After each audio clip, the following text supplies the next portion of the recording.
This episode is brought to you by Set for Life Insurance. Protect yourself against life setbacks with Set for Life Insurance. Set for Life Insurance gets you disability and life insurance at a reduced cost with their exclusive discounts. Now that's why I use them. Visit www.setforlifeinsurance.com and tell them Dr. Darko sent you. Welcome to Docs Outside the Box podcast. This is your official show, looking inside the minds of cutting-edge and innovative doctors. Think you'll find these stories in any medical textbook? Sorry. You're getting real live insight from men and women pushing the envelope beyond medicine. Ordinary doctors doing extraordinary things. Let's start now with your host, Dr. Lume Deodorant.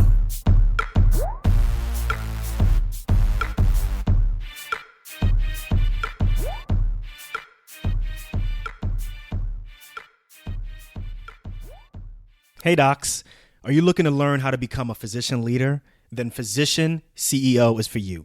Physician CEO is an accelerated business immersion program designed for physicians and developed by MBA faculty from the Kellogg School of Management at Northwestern University. So learn more at www.physician-ceo.com/DOTB. What's going on, everybody? This is Dr. Lume Deodorant, the Doc Outside the Box. Thanks for tuning in for another episode of Docs Outside the Box. I am here in Ghana, West Africa, recording this at night, around 10 o'clock at night, and just got back from day 2 of the medical humanitarian trip.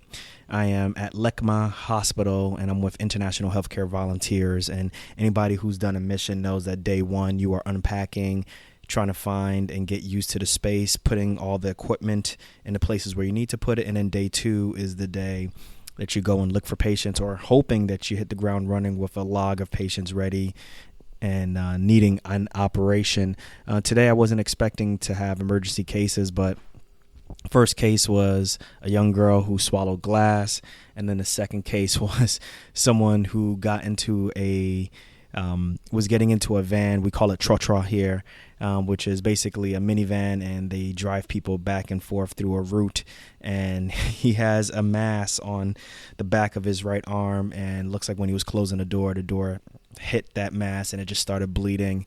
Long story short, ended up having to take him to the operating room, and because it was a malignant mass attached to some other things, had to end up getting a Chinese surgeon who is part of a diplomat group here, and they helped us out, and it was really cool, actually, being able to see how they do things from their perspective, and obviously they're seeing how I do things from the U.S. approach also. So pretty cool experience. Patient did all right. Both patients actually are doing really cool, but I thought I'd just share that with you. On this episode, I want you all to think about a couple things. One, I want you to think about Uber. I want you to think about Amazon.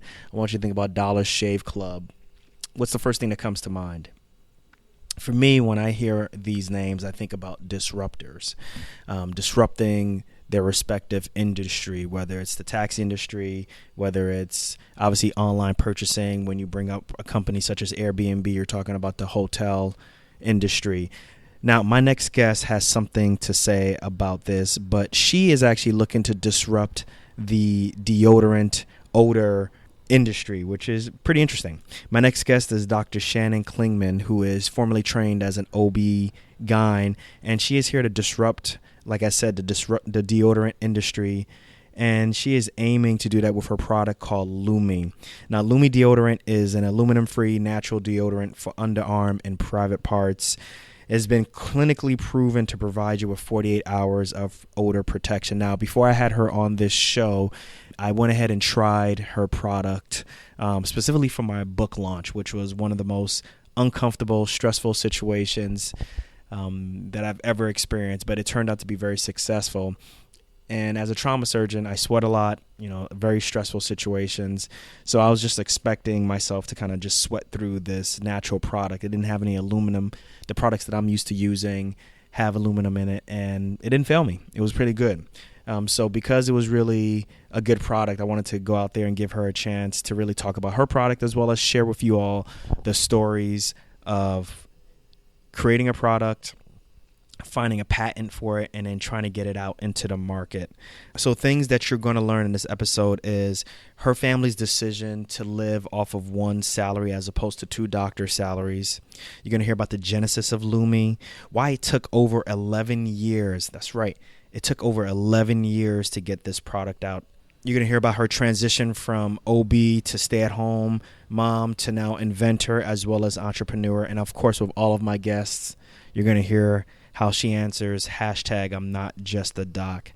Make sure you check out this interview. I think you're really going to like this one. Keep notes and make sure you share this with people. Share it through Instagram, share it through Twitter, Facebook, whatever. If you know someone who definitely is out there trying to invent something and is going through something where it's very difficult to get their product out, I think this is the episode for you. So without further ado, I present Dr. Shannon Klingman. Dr. Shannon Klingman, welcome to Docs Outside the Box.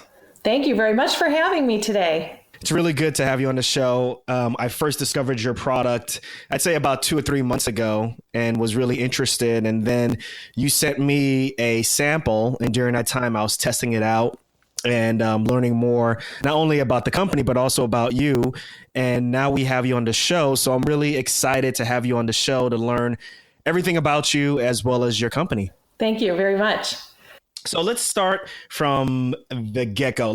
Before we get too far into Lume, into your deodorant, tell us a little bit about yourself. Let's start from what medical school you went to, where you're from, where you practice at currently. Sure. So I went to medical school at Wayne State University in Detroit, Michigan. I loved it there. I had a great experience. In fact, I think it's still the largest medical school in the country. Had just made tremendous friendships and great connections. And then I did my residency at William Beaumont Hospital in Royal Oak, Michigan, and was there for 4 years and then practiced there a few years before I moved to Minneapolis to be closer to my family. So you practice currently in OB, right? I don't currently practice. I quit practice when my youngest son was a 1 year old, and that was 9 years ago. So I've not been in clinical practice since that time, but I keep my licensing up and my accreditation. Okay. All right. Well, cool. And then I think, is your husband a physician also? He is. He's an OBGYN as well. And that, I think, was the main reason why one of us needed to dock the boat. We were both working in private practice and with rounds in the morning and being on call at night and trying to schedule family vacations and time together. It was on the verge of really impossible. So I had, after my third child was born, we decided that maternity leave that I took for 3 months went really well. And if we can't make it on one physician's income, then we've got a problem. And we just made some changes in our lifestyle and decided that we prioritized me being home for a time. I recently went through that with my wife also, and it's a tough discussion, but also at the same time, it's reality. And also I like the point that you mentioned where why can't you live off of one salary, right? I mean, yeah, I think sometimes that was go ahead. No, that was our discussion. Exactly. Right. Why can't we live off of one salary and do well? You just have to make some changes here and there. So let's talk about that decision to go and be primarily at home and to stay at home and raise children and so forth. Was that a really difficult decision between you and your husband?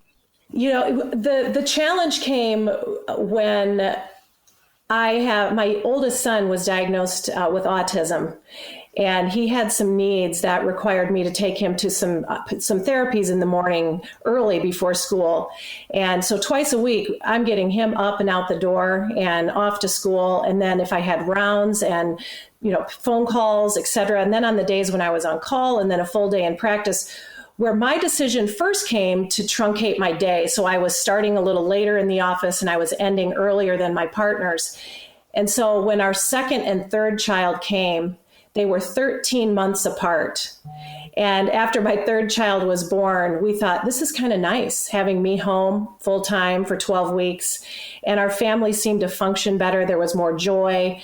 There was more organization to it. And things were just going a lot more smoothly where we made that decision together. And I took on some criticism, some people saying, hey, you're wasting your education. But honestly, you educate a mother and you educate a family. And I looked at it like if I keep my accreditation, I can always decide to go back. But I think I secretly knew that once I made that choice, I was probably never going to go back to clinical practice. And so it was a change that I made and a sacrifice that I made on behalf of my family. And kudos to you to that decision, you and your husband. I think that's a tough decision for at least a lot of women, particularly professional women who go through this. Obviously, as a guy, I don't know all that goes into it, but it's definitely has to be a very difficult decision. So let's fast forward. So you now have Lume Deodorant. I'm looking at the deodorant right now. It's sitting on my table. How did you go from where you were currently, where you're at home, you're taking care of children, you're supporting your husband, to now creating this deodorant? Like, take us through that process. Sure. Well, it really started for me, I would say, as a woman in my 20s. So this was when I was in medical school, and I'm at the doctor's office, and I'm laying on that exam table. I have the paper drape on and my feet are in stirrups and my knees are apart. And I've got the doctor right there, just inches away from my feet. And, the compromising position that we women go through annually. It's got to be uncomfortable. And, and you're a young woman and I'm thinking, I've showered before and all that, but I started to feel like in that moment, like, hey, our underarms are not the only place we have odor. So why is it that we only have effective products for external odor that are for our underarms? But then fast forward to my residency, where I began seeing patients very regularly, noticing that, odor was a concern that women had, even if it wasn't the purpose for the visit, that it would often come up. And I started to suspect that these odors that women were experiencing were external. So my husband and I invested in doing some of our own. When you say external, you mean like sweat glands, things like that? Well, what happens is women were told, if you look at the products that are sitting on the drugstore shelves right now, they all claim vaginal odor. And so women tend to think every time, you notice odor below the belt that there must be a vaginal source to it. And I was finding that while women were coming in and complaining and had concerns about odor, the imperfect tests that we use as physicians, and I think your audience will be able to identify with that, we use this criteria where they're all subjective. I should say four out of the 5 are subjective, the criteria that we use to make a diagnosis for vaginal conditions like bacterial vaginosis. And what ends up happening is women come in with a concern of odor and they check that box and say, okay, odor's present. Is this bacterial vaginosis? And the rest of that testing, like like vaginal pH, can be falsely elevated after intercourse with periods. It's very commonly elevated in the peri and postmenopausal years, also in pregnancy. And so check that box. Whether, more than 50% of the time, that is going to be elevated and it would be a sign of bacterial vaginosis. And then, whether or not physicians take the time to look at a wet prep where we're looking for what we call clue cells or indicators that there might be a bacteria present. You're taking it way back to pathology class. Wow. Yeah. So the long story short is that the way doctors make these diagnoses is really imperfect, and it's also subjective. And you've got another patient waiting in 15 minutes to see. So you're making a quick decision. And so Patients want a solution. And so we offer them one. And we didn't have anything really effective over the counter to offer as a remedy. So they end up being overdiagnosed with antibiotics they don't need. And so what I suspected was that more commonly, when these lab tests are coming back and they're not confirming the diagnosis of bacterial vaginosis, or for women who've been told time and time again that they have this condition, that they really maybe don't. And is this odor that they're noticing more commonly physiologic? So we set out to prove that it possibly was, and we were able to confirm that when bacteria that are commonly found in our GI tract come into contact with fluids like semen, blood, perspiration, and urine, that we have a release of certain odors. And men have it too. So it's not just women. Just to set up like a time range or a time interval, like how long ago was this thought process that you're going through? Like, was this 10 years ago, 5 years ago? 10 years ago. 10 years ago? Okay. Well, probably 11 years ago now.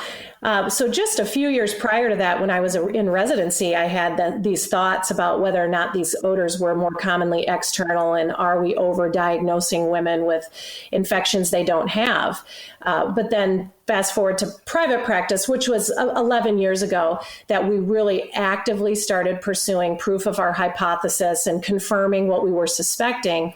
And then we were off to the races once we realized that these odors are more commonly external, and that the odors that form during pathology are indistinguishable from odors that form just with normal physiology and normal day-to-day living that women experience.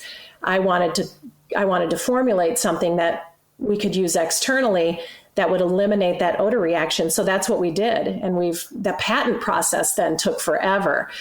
So we finally landed on that. So let's take a step back. Now, you're saying that you had this hypothesis in your mind 11 years ago, that it's probably external as opposed to a vaginal source that's causing this odor down below. When did you start actually taking the next step to start testing this? And then actually, you mentioned also patent process. Like, take us through the timeline so that we can follow how you got to this product. Sure. So it was when I was a resident, which was, years ago. So that's probably been, 15 years ago, maybe even more, where I had the suspicion. But I didn't actually begin putting my money where my mouth was until about 11 years ago, when we then proved the hypothesis. And once we realized that we were 100% spot on correct, that these external odors that happen day to day can be indistinguishable from odors that happen during times of vaginal infections or imbalance of bacteria, like bacterial vaginosis, we knew that women were being overdiagnosed and overtreated, and we needed to find a solution that solved the external concern. So that's what we did. And I then hired a formulary to help me to understand how cosmetics are put together, and took some classes and really worked on it myself, and then filed for our patents shortly after that. How was that? Did that take a long time to do a patent? Because I think there are a lot of people who are listening right now who are either inventors or have something in their mind and they want to know what it's like to go through the whole patent process. Yeah, when you have that idea, and the first thing you want to do is make sure that nobody's had this idea before, so that you're not wasting your dollars and time. So I hired a patent writer, and I think the process of going about that is important for your listeners to understand. You don't just want to go to Google and Google like, hey, patent writers, and just pick one out. You want to look for patents that have possibly been written in your industry or area of interest. And so that's what we did. And we found somebody by the name of Jeff Lindsay, who had done all the patent work for Kimberly-Clark, who is a leader in feminine hygiene. And we contacted him directly and pitched this idea to him. And he was very interested. And he's been my partner in this and our patent writer for the last 11 years. He's continuing to write patents for us even now. So that was a very important step. And I felt like I was fortunate to have landed on such a talented individual, because you do go through the process of, they really need to get in your head and understand exactly what claims you're going for and what this product is about. And then you will indeed undergo long waiting periods where you're waiting to hear back from the United States, the USPTO Trade and Patent Office in Washington, D.C. And you need somebody who knows how to stay on top of that and then knows how to communicate with them. So when you get a rejection, and it's inevitable that they will challenge everything, that somebody is skilled in understanding the language who can help take you through that process. How long did it take to get your patent? Our first patent took 7 years. Wow. Our second patent took 9, and we're currently pending on our third, which we should get any day now. Okay, so then now that you've gotten your patent, you have proof positive that this can work.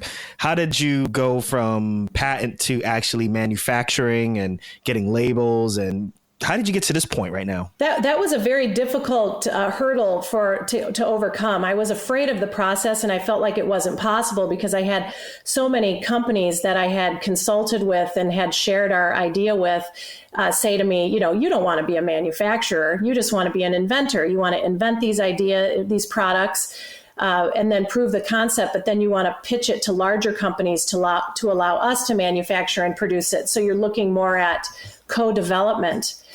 And co-development is code for we take the majority and you are left with very little. So got you. Okay. Give us your idea, and while your company's worth nothing, and then we'll take it from here. And so I believed what they were saying, unfortunately, and it took us quite a number of years.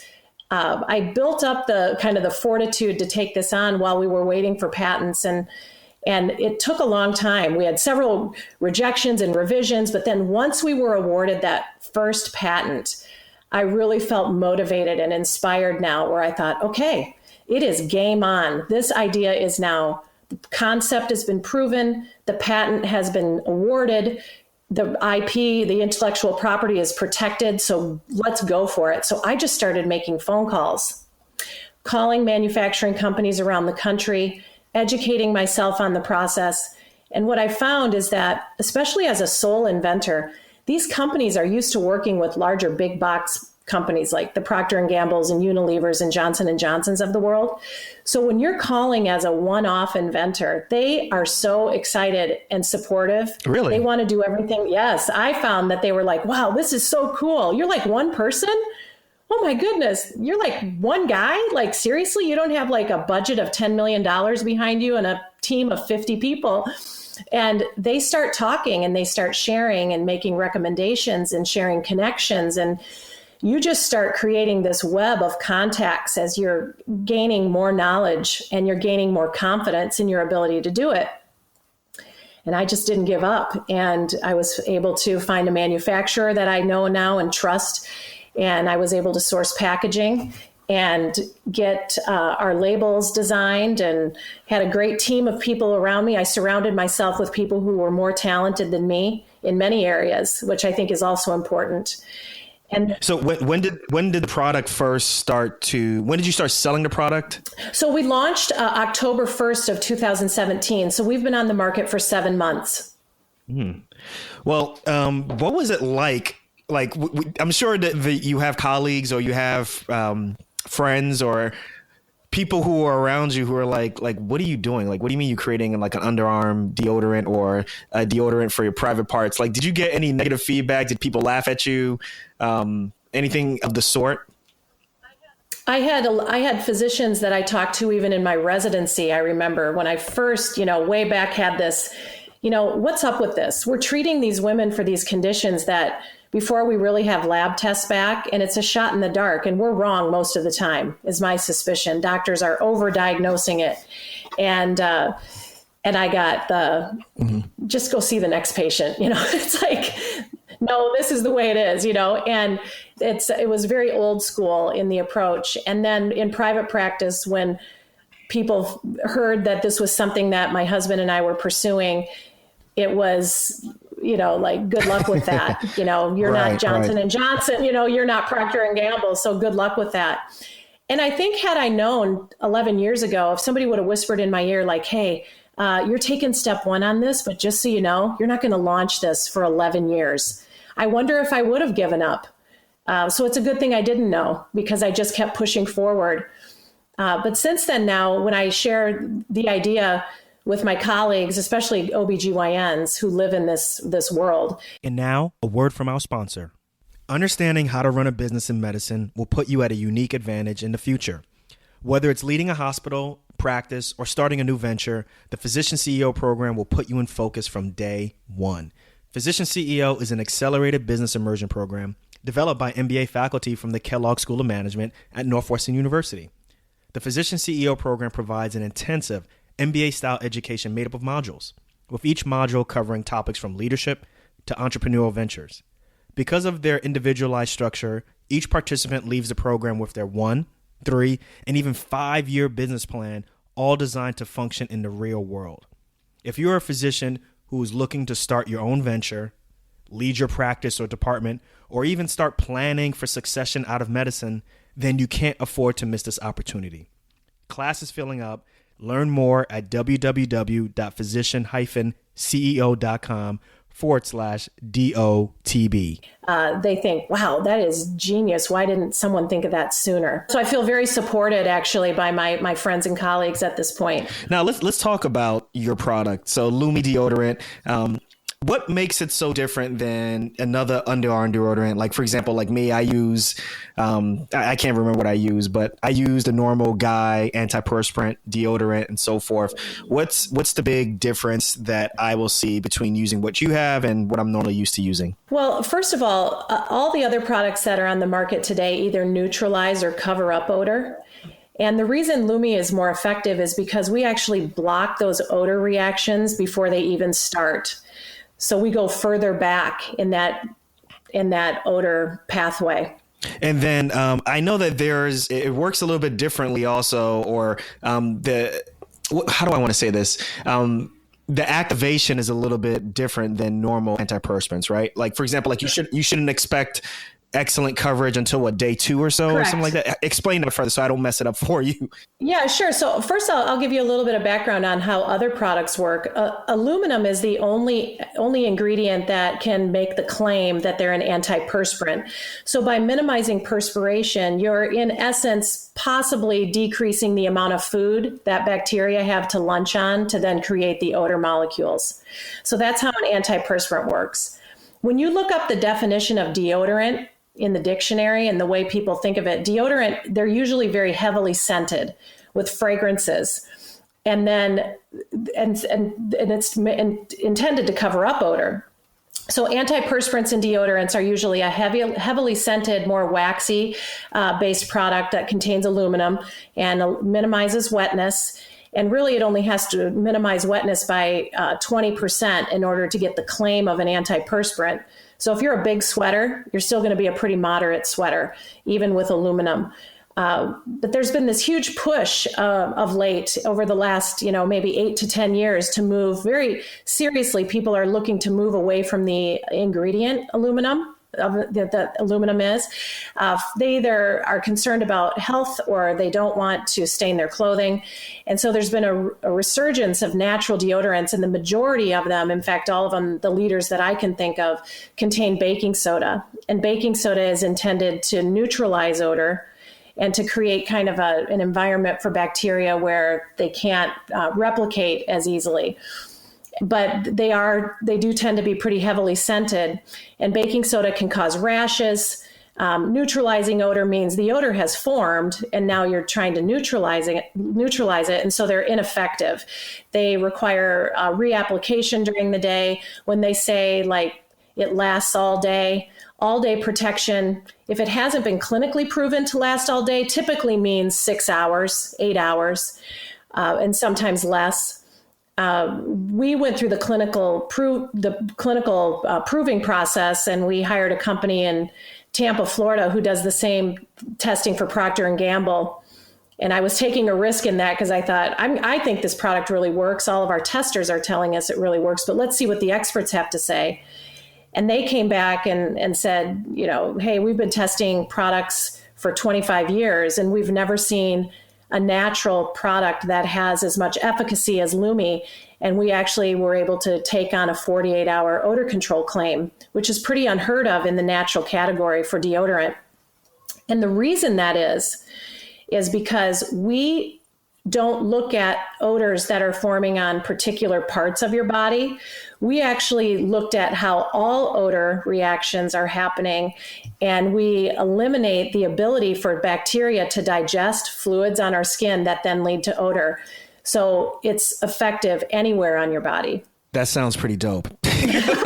even as a doctor, I'm like, whoa, that's pretty cool. Now, I got a chance to use it for my book launch about a month ago. I came out of a book for podcasting, and pretty nervous, pretty stressful situation, had some technical difficulties. And I'm the type of person who, once I get going with speaking, once I get going with performing, I'm okay.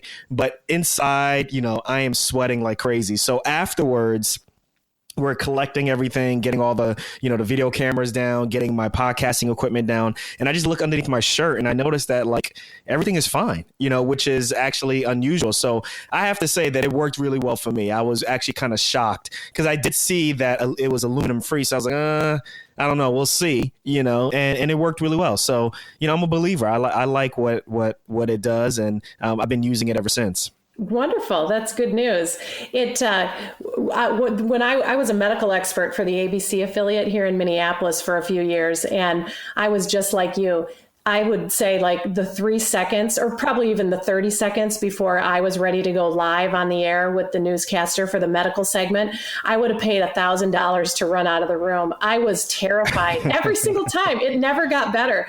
But once I started talking, I was fine. But I would walk away from those. And this was years ago. And I'm using like Secret Clinical, and I would have a sweat mark under my arm the size of a dinner plate. It was but laughable. It's made for a woman, but was it made for a woman? But I forget how it's strong enough for a man. But strong enough for a man, but made for a woman. And let me tell you, the deodorants and the antiperspirants that are created are exactly the same. The only difference is packaging and maybe scent profile. There's no such thing as a stronger deodorant for a man.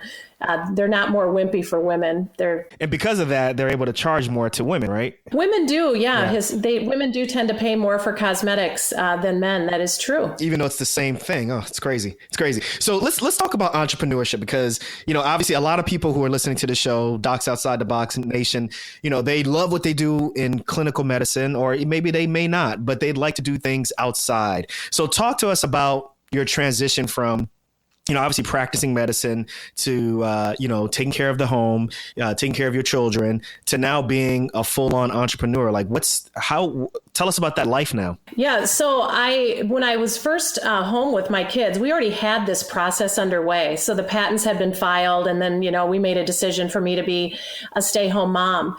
And I was just waiting for our intellectual property to get protection. And, we didn't know whether it was going to happen or not. We really hoped that it would. And our patent writer was very optimistic that we were going to be able to protect this technology. But I was just going about my way, taking care of my family, and I loved it. And I'm an incredibly passionate person. My mom has always said that since I was a little girl, I'm like a dog with a bone. If I get an idea about something I want to learn, I learn everything there is to learn about it. And I think my friends and family would say that's true. So I took on the art of gardening. And I didn't just have a few tomato plants in my backyard. I mean, we're talking like 50 tomato plants, 12 rows of beans, and then I'm canning and I'm doing food storage and I'm, I have, Dang. And then I take on. Yeah. So you go 100 into everything for the most part if you get your mind to it. Yes. There's a level of insanity to entrepreneurs. And I think it's take it on, learn everything you can, no matter what it is. And you really have to have that fight and drive.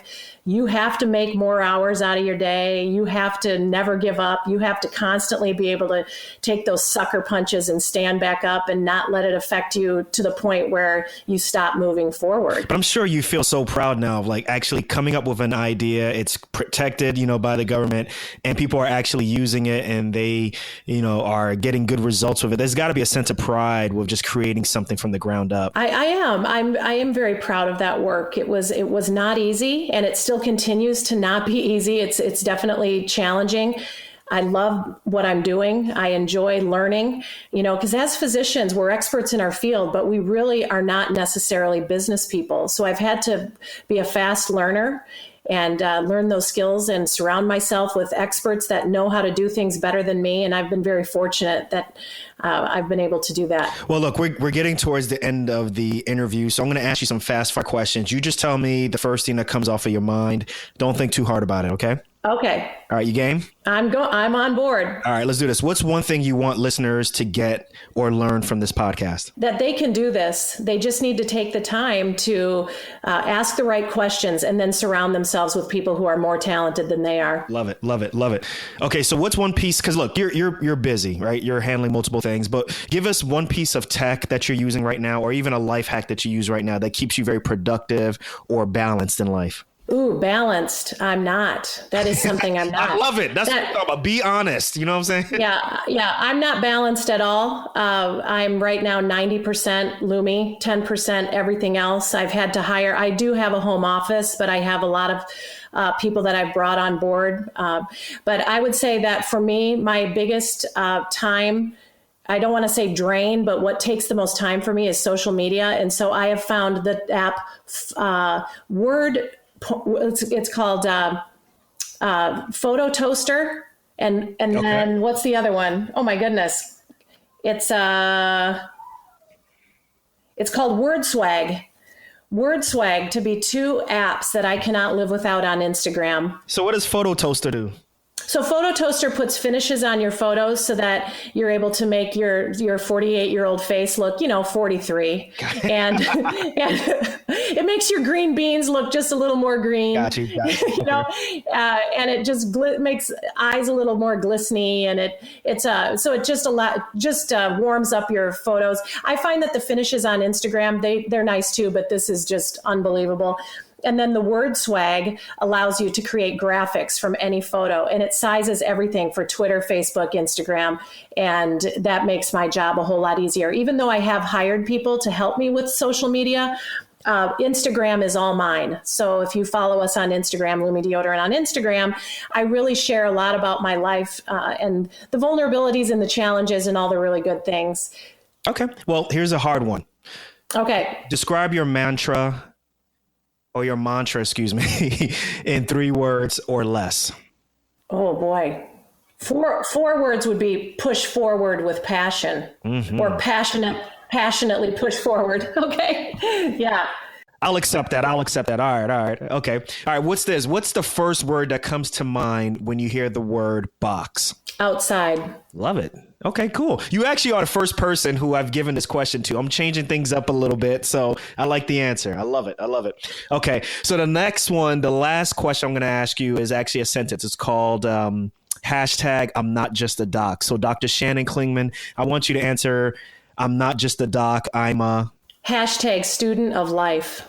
Love it. Well, look, this was an excellent interview. I'm really glad that we got a chance to finally connect. I've used your product and I actually really like it. So I'm going to continue to use it. And I definitely urge the listeners to go ahead and check out your product. Tell the audience where they can learn more about you as well as your product, Lume. Yeah, you can follow us on social media. Everything is Lume Deodorant, whether it's Facebook, Instagram, or Twitter. And then also our website is Lume, LUMEDEO.com. So LumeDeo.com. We sell exclusively on our website at this point, and we're looking forward to helping to not only change the lives of women and men, but also of doctors when they're trying to triage patients with these concerns. And that's a wrap. Once again, I want to thank Dr. Shannon Klingman for coming on Docs Outside the Box. It was really fun having her on the show. And I know she's got a pretty busy schedule. So it's really cool to get a little bit of a glimpse of her life as an entrepreneur, as an inventor. And taking 11 years to get a product out from scratch till out into the market is no joke. So I want to give her kudos for that again. If you want to learn more about Dr. Klingman, please go ahead and go to the show notes and check out the show notes and follow her through Instagram as well as through Twitter and Facebook. So listen, I will catch you guys on the next episode. But remember one thing, we only got one life. Let's make it count and live outside the box. Peace.